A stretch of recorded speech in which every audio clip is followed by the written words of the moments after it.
and the demo. What's up, Fertility fam? How are you? I have on my vote, even though I'm home. So if you haven't already voted, if you haven't figured out how to register to vote, or if you aren't already registered to vote, please leave my channel and go get your life together. Okay, that's all I gotta say. And I was covering up as it. Which will be covered up tomorrow, so I'm not going to pick it. How are you? What's going on? What's up, Fertility fam? So it is Sunday. What is it, girls? What Sunday is it? I think it's the 11th. It's October 11th. So much has happened. I did have a video for you guys, not even last week, the week before last. And I tried for a week and a half to get it uploaded and it wouldn't upload. So I figured that was a sign. Probably mostly a sign that I need a new MacBook or a MacBook Pro. But whatever. I've been busy. And so I kept trying to re-upload it and I didn't record anymore because I was waiting on that one to be able to upload. So, hey, Brandy, how are you? But yeah, been busy with work, been busy with my medical stuff. I helped with SNL go live for their premiere. So that was the deck I talked about in the last video that went to our CEO. It was the deck for SNL to get them back on the air. So I was actually in the studio last week with Chris Rock, Megan Thee Stallion, and all of our behind the scenes folks, hair, makeup, wardrobe, camera ops, staging ops, props, who else? Oh my God. Scenics, cue cards, all those guys. Hey, 8-Bit Breeze. Hey, Chelsea Ragsdale. Hey, so here's what's going on with my current RE. It is not even technically the RE, it's the whole egg donor situation. So I think the last time I talked to you guys, I was talking about the contracts and it's Sunday, so I'm having rosé and the girls are back here asleep. So, and I'm packing. I'll talk about that in a second. But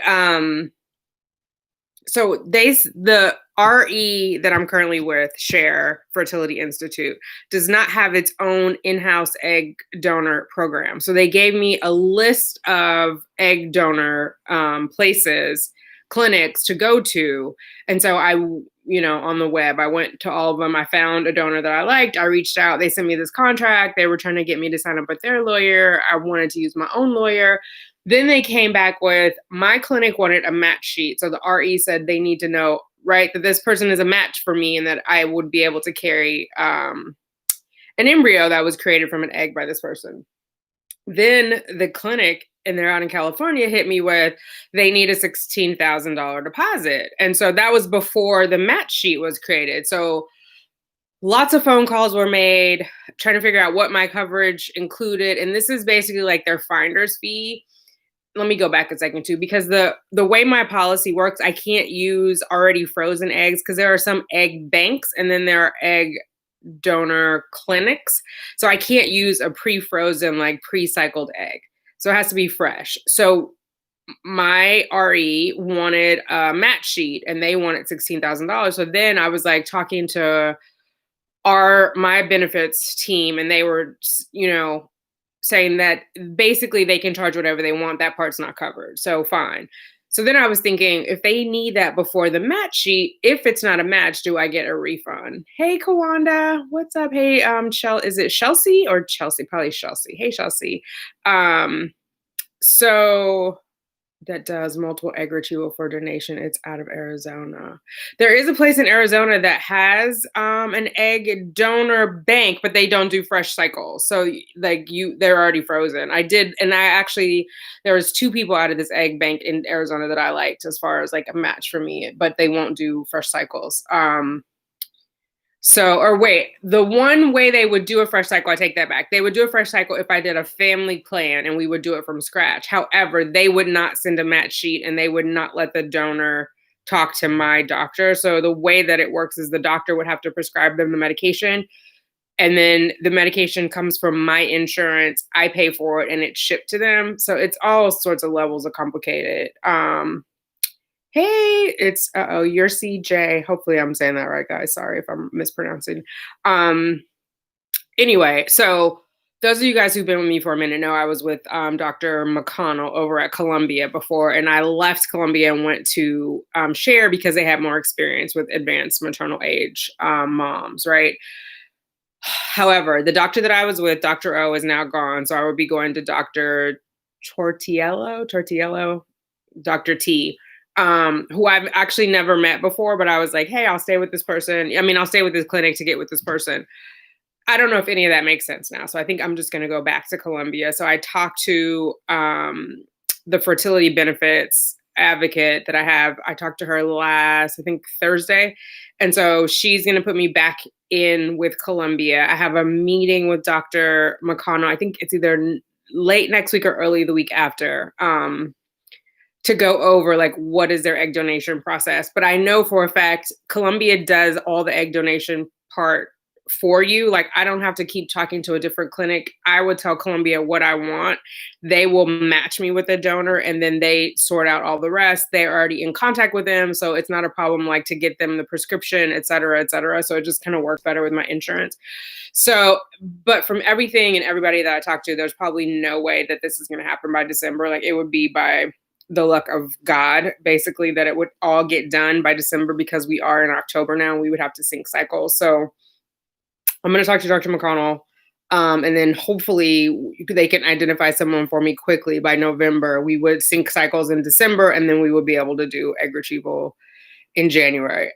However it plays out, like I've got to get it done by May 7th of next year because that's when my benefits will end for donor egg coverage, or all of my fertility benefits, I believe, actually end on my birthday of 2021. So that's kind of where I am. I wanted to give you this update, and I actually had this video.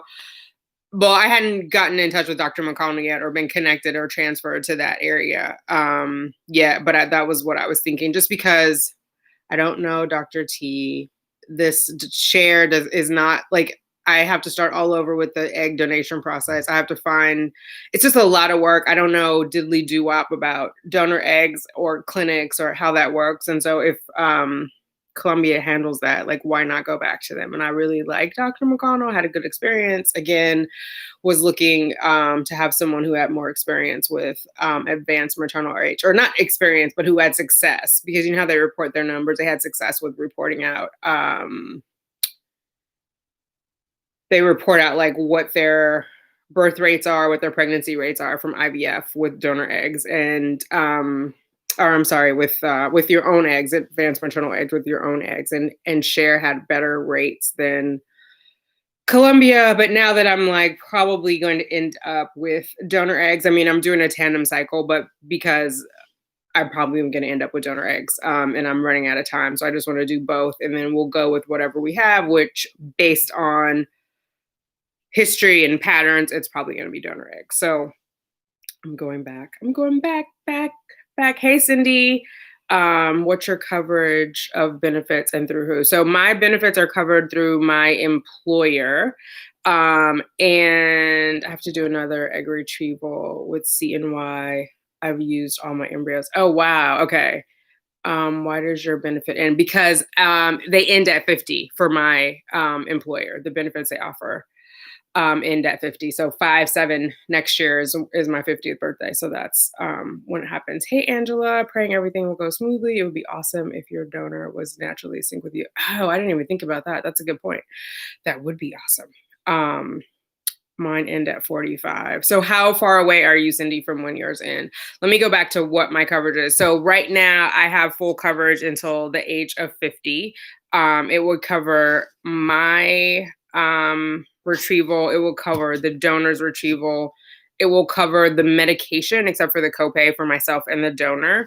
It does not cover agency fees. So that was the thing with this other egg donor clinic that wanted $16,000 up front before we even determined if it was a match. And I said, if it's not a match, do I get the money back? And they were like, we would find someone else in the clinic to match you with, which this was the only person that I saw in their bank that was already like gone through the process that I thought would be a good fit. And so I'm not going to give them $16,000 and then wait and see if someone else pops up by May of next year that would be a good fit.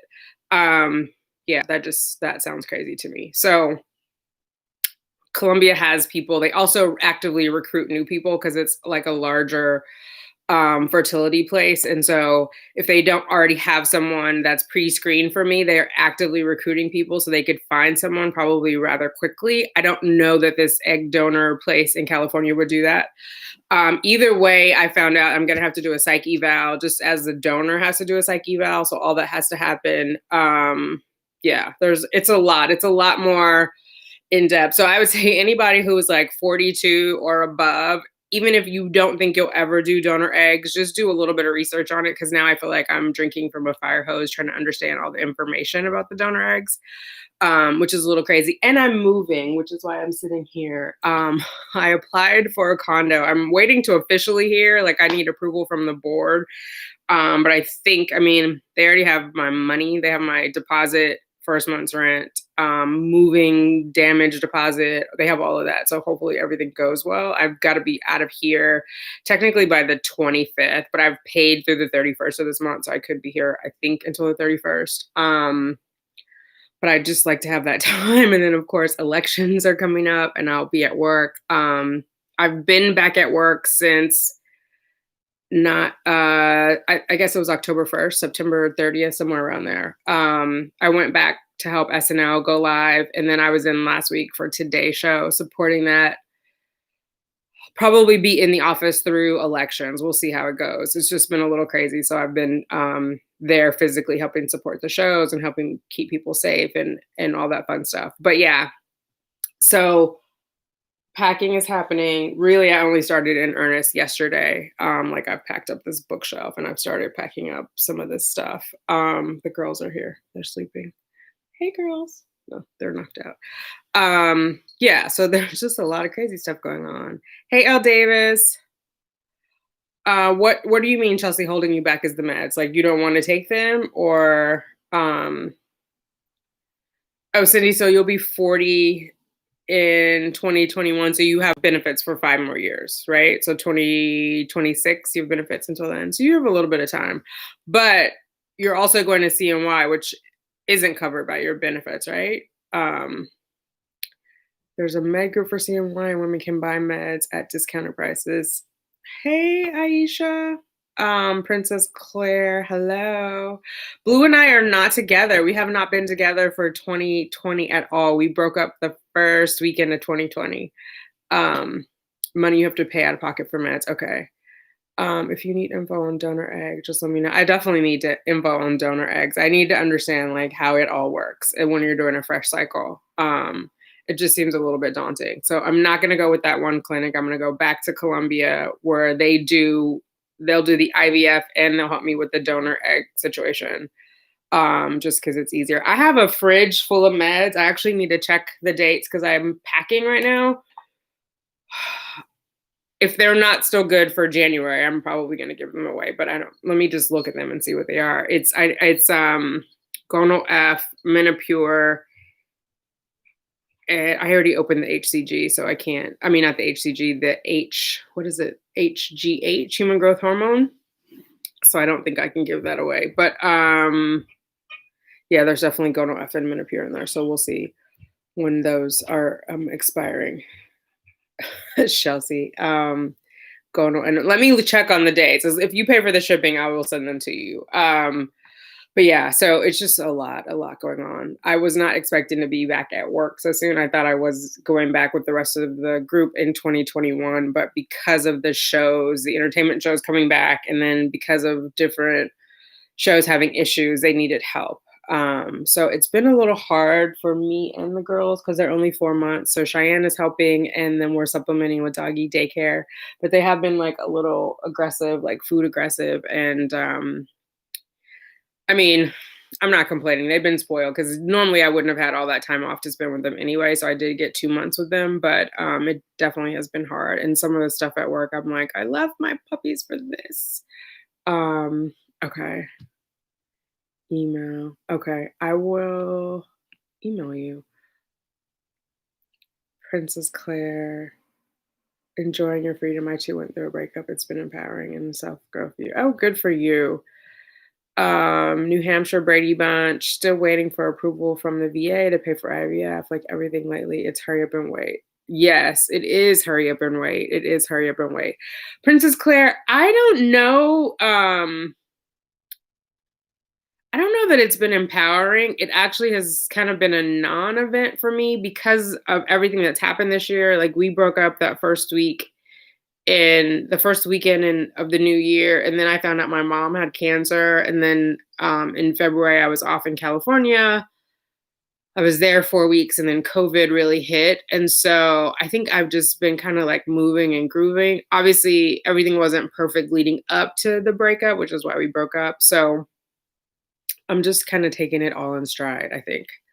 Um, I definitely don't feel like I'm missing out on anything. I'm obviously not dating during COVID, nor do I have a desire. I have to tell you guys, COVID has been an introvert's delight.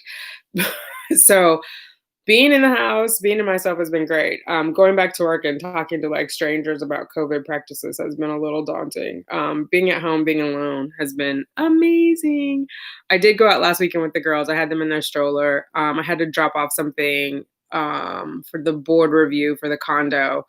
And so we went out and we actually had a little dinner together.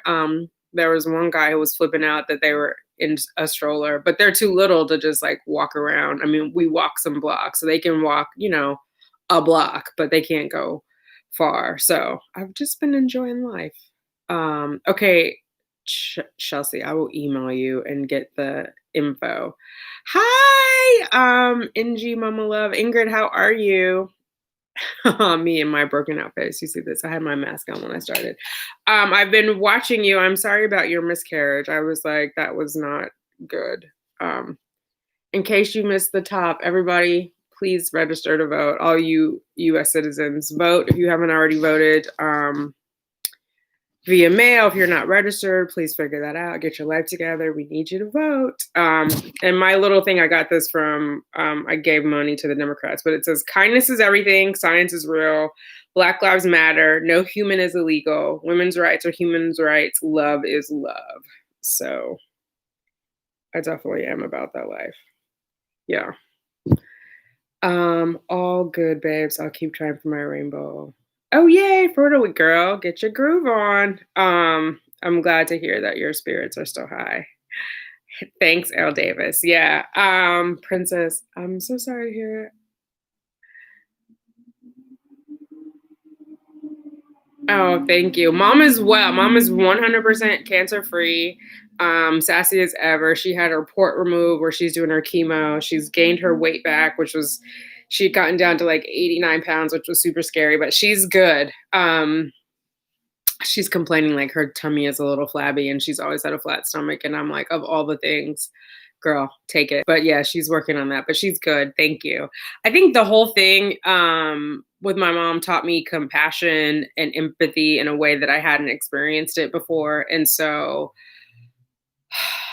I probably needed it going into COVID, quite honestly, and then coming back to New York. So I just take people in a different way now. Like you don't know what someone is going through. And my mom's super private, so I know it was hard for her to have my sister and I like caring for her. We moved her into my sister's house.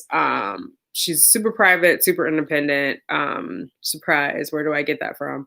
And so I know what probably that felt like to kind of surrender. And so just you don't know what people are going through, right? And even like old sort of habits that she and I had kind of made me rethink it. Like she's sick, like don't fight with her.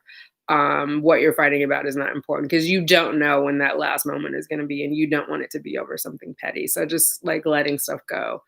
And just being empathetic with people and what they're going through. I mean, that happened and the George Floyd thing happened. And so there's kind of been like an awakening of things happening and more openness about what it's like to be Black in corporate America. And I think I was surprised that people were surprised about some of the stuff that I was saying because I'm in a leadership role and I'm saying, yeah, if I feel this way, like what does the rank and file feel? Like it's not as liberating as you guys think it is. So, but again, even coming to that conversation with empathy and not judging those people because I don't think anybody wakes up. Well, I don't know. I'm gonna give most people the benefit of the doubt and say they don't wake up and decide to be racist.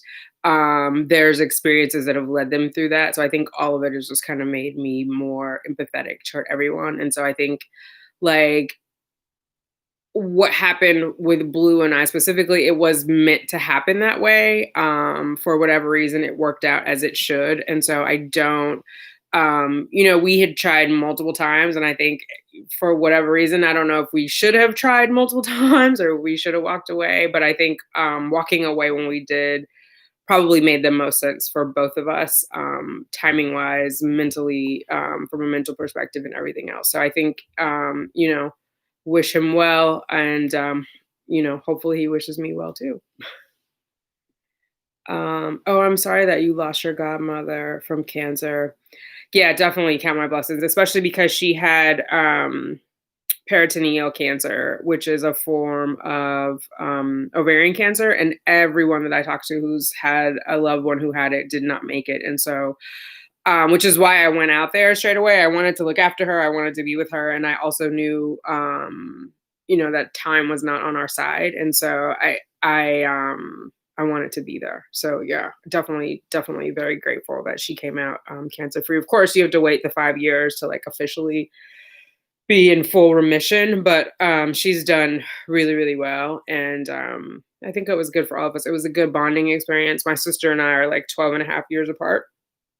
Her birthday is in December, mine is in May. So I usually just say 13 years. But um, so we didn't really grow up together. So we had some fun too, like doing each other's hair and doing TikTok videos and kind of like crying and bickering. Like we never really argued as adult women. And so having that experience, and I'm not good at arguments. Like I'm very much a like fuck off kind of person with an argument.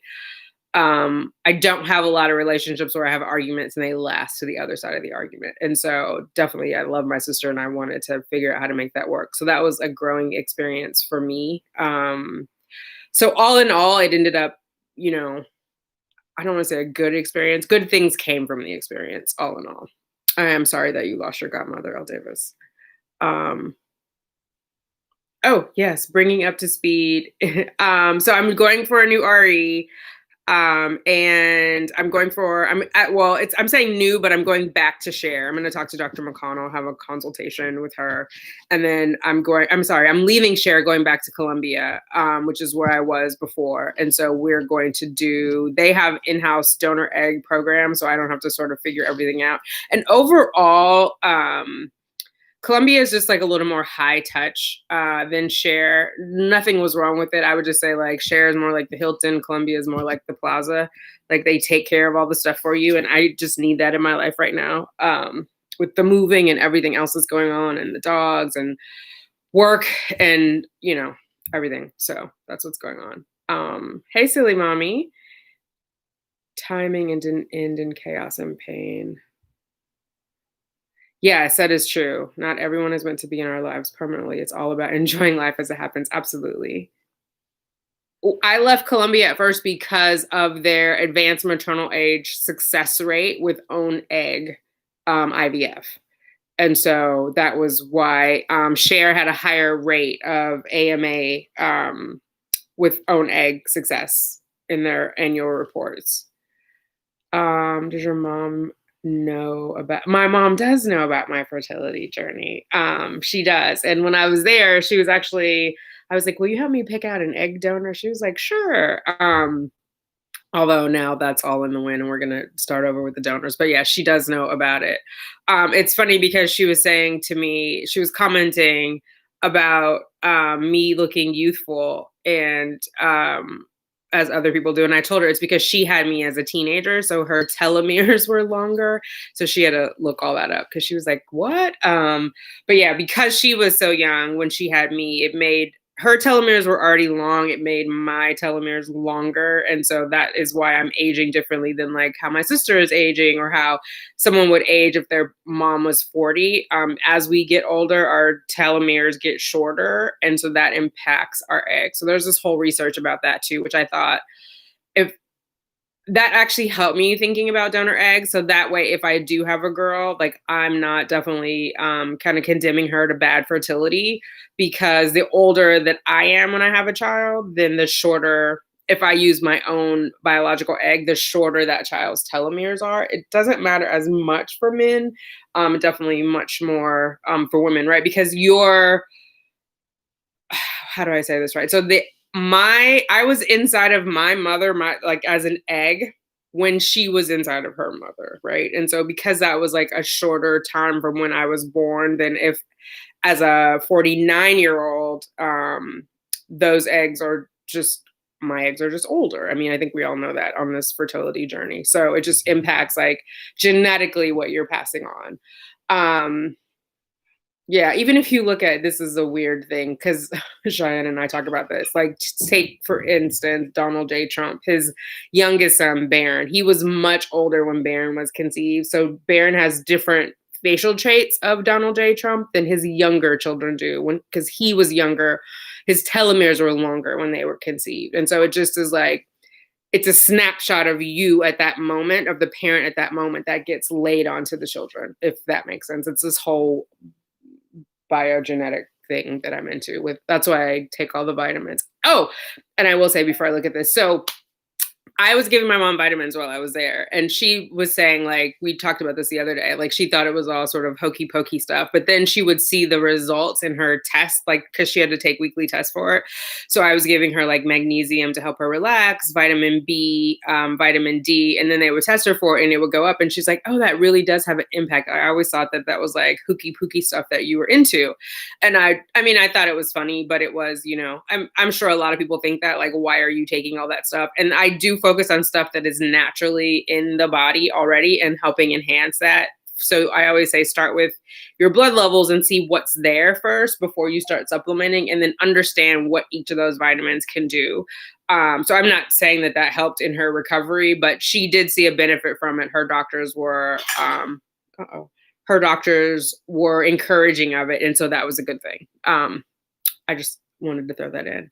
I used my egg bank for my donor. Yeah, so L Davis, I cannot use, I mean, I can use an egg bank. Egg banks are not covered for under my benefits. It has to be a fresh donor cycle, so it can't have been previously retrieved.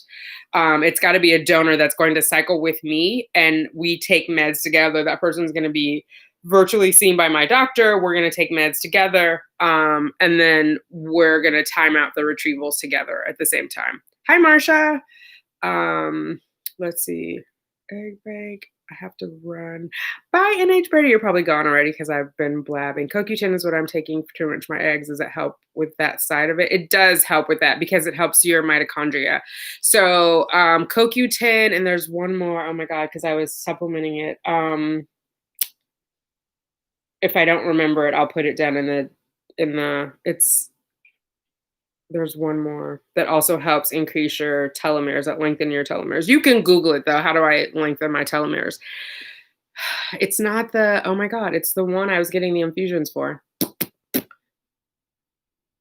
I'm drawing a blank on it though. It's Blame It on the Rose. I'll come back to you. 900 milligrams CoQ10 and D3, DHA, Vital.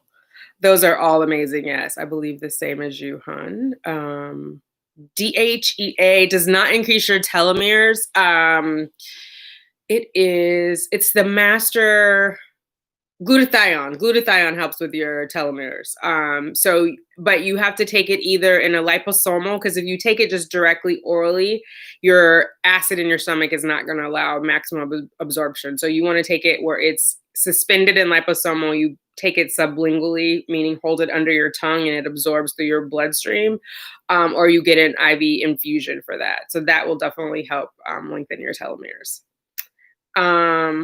What do you take for egg quality? CoQ10, and I would say, and then there's ubiquinol and ubiquinone. Ubiquinol is the higher concentrate of it. So if you're going to take one or the other, I would recommend the ubiquinol.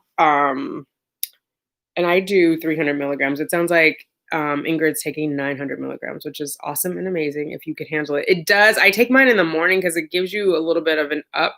So you don't want to take it late at night and then you're like wide awake. which I've learned because I have to be at the Today Show at 5 a.m. So I'm like up at 3:30 in the morning. So you got to get to bed on time to get up at 3:30.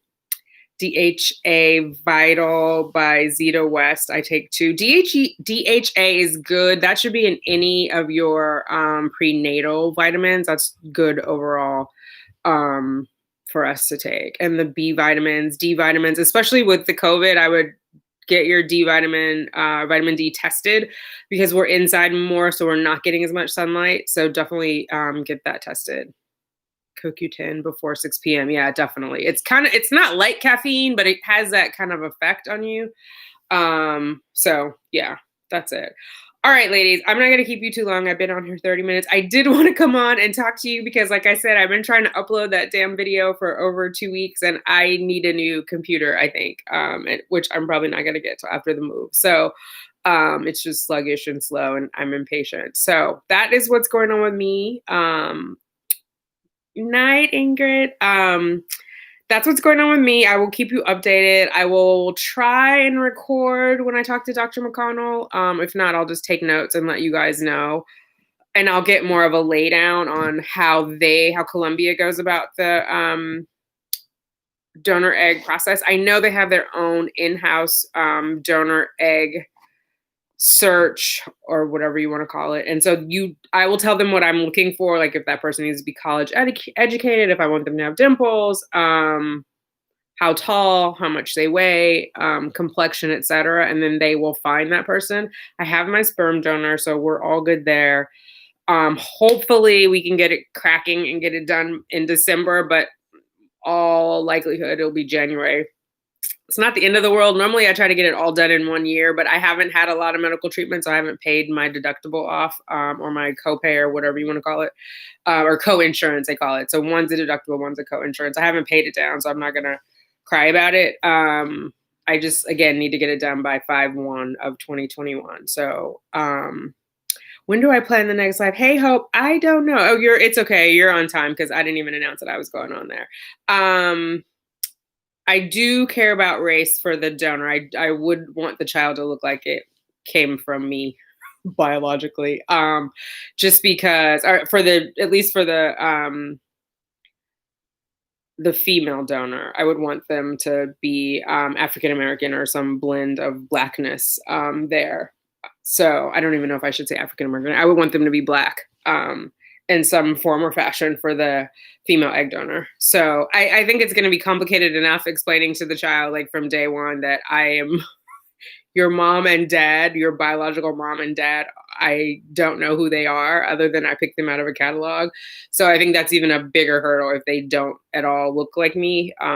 Just because I would worry about them being teased and having to defend like my choices, etc. So not that I would encourage them to hide it at all, but I think it just becomes another thing to talk about. In the same way that if 2 women have a child, that's a thing that, they have to talk about with their friends. Like, why do you have 2 moms and you don't have a dad?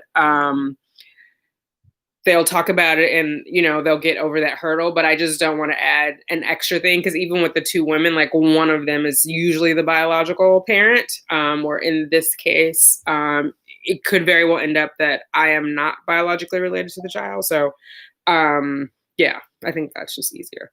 So hopefully that answers that question. Thank you guys for joining me. I don't know when I'm going to do the next live, Hope. If I can't figure out how to get these uploaded, I'll do another live next Sunday around this time. Thanks, Marsha. I will definitely keep you updated. And my kids when they were small. L. Davis, do you know that is actually called a natural paternity test? So the way nature works is 99% of the time the child comes out looking like the father, because back in the, when we were cavemen or whatever, if the father thought the child wasn't his, he was more likely to not protect that child or more likely to leave the child and the mom. So biologically, children come out looking like their father. So it's definitive because no one's questioning if the mom is the mom, right? And the mom has already carried this child. So they're going to have like all these super endorphins, hormones, whatever, that bond it to that child. The father has not carried the child for 9 months or 10 months, so it doesn't have that bond. And so that's nature's way of protecting the child, is to have it look like the father initially, and then they kind of transfer. Although to me, like, Cheyenne still looks like her dad to me. Everyone's like, oh, she looks like both of you guys. I don't see it, but yeah, that is actually on purpose. Nature intended it that way. All right, ladies, I will talk to you later. Bye. And I will email you, Chelsea, because I do have questions about donors. Good luck, everybody, with your cycles. I know 2 of you guys are going to CNY. NG Mama Love, good luck. Sorry about your miscarriage. Glad you are taking it in stride. See you guys later. Bye.